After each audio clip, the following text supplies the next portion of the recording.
Hello everybody, my name is Super Chief. Welcome to Devlog 1. Now before we get started, I would like to explain the concept behind my game.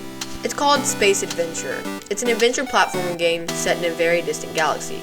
You are a civilian. Your planet is running out of resources, and it's up to you to find the only thing that can save them.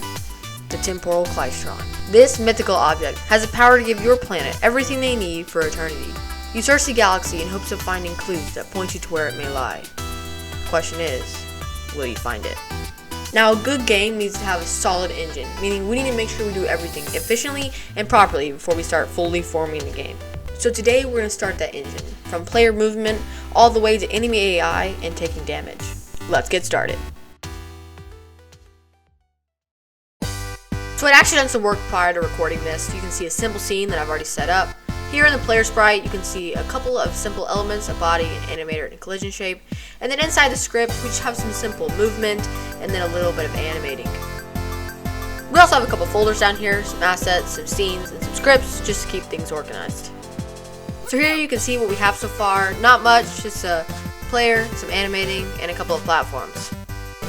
Here what I'm doing is just renaming this to platforms, that way I keep things organized. Now to show you what these platforms actually are, it's just a couple of collision shapes, and here you can see we have two sprites for the actual platforms. Here you can see I'm adding a camera to the player, and then I'm going to go ahead and select current, that way we can see what the camera is seeing. And now we have a camera that follows the player.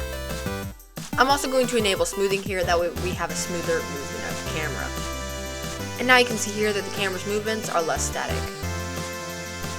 You can see here that I'm adding a color rect, that way we have more control over what the color of the screen is. Now I'm just going to size it up, that way the entire screen is covered. And there we go, there's a new background color. Here I'm just adding a couple more platforms, that way I have more area to test with. Here I'm adjusting the move speed, the jump force, and the gravity to get more of a feel that I was looking for. The next thing I wanted to add was a death if you fell off the screen. So I kind of marked exactly where I wanted you to die if you fell past that, and then I went ahead and coded it up. Now when it came to figuring out the position I wanted you to respawn at after you died, I had a little bit of problems. The first time, it didn't even work, like at all. Once I'd realized my easy mistake, I fixed it, and it worked. Kind of. I had to do a little bit of monkeying around with the values to get it just right, but eventually I figured it out.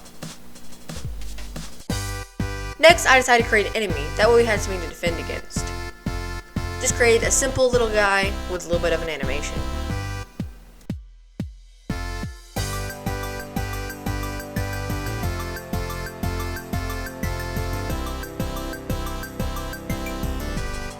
I then imported our guy into our project, and then coded up just a little scene for him, that way he could actually exist.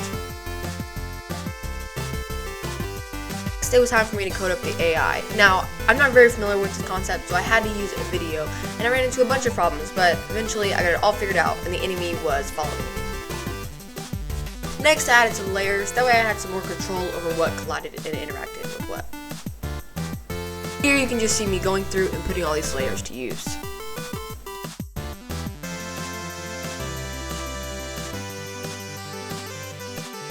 Next, I decided to add a hurt box, that way I could detect when I was supposed to take damage. Once I'd done that, it was time for me to actually code up the damaging of the player. Next, I added variables to keep track of the player's health and max health.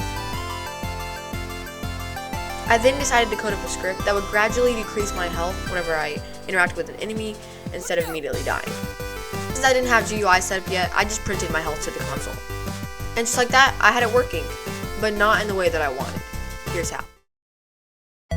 So basically, the player would only be damaged when the enemy entered the player's hurt box. The problem with this is that the enemy wouldn't always exit the player's hurt box after it had damaged the player, meaning it wouldn't re-enter and damage the player again. So I had to work around this. I decided to add the enemies to a list after they had entered the player's hurt box. And after a set period of time, if the enemies were still in the player's hurt box, it would damage the player. but when the enemies exited the player's hurt box, it would delete them from this list. This would allow the player to be damaged multiple times. And as you can see here, I eventually got it all working. And while in the process of coding this up, I also added a knockback whenever the player was damaged. And with that, I was pretty happy with how far I'd gotten. Hey guys, hope you enjoyed today's video. Even though it's rather short, it took me forever to edit and a ton of work went into making it happen.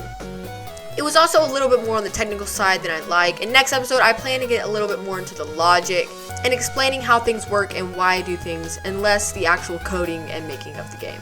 Anyways, thank you guys so much for watching, and I'll see you in the next devlog.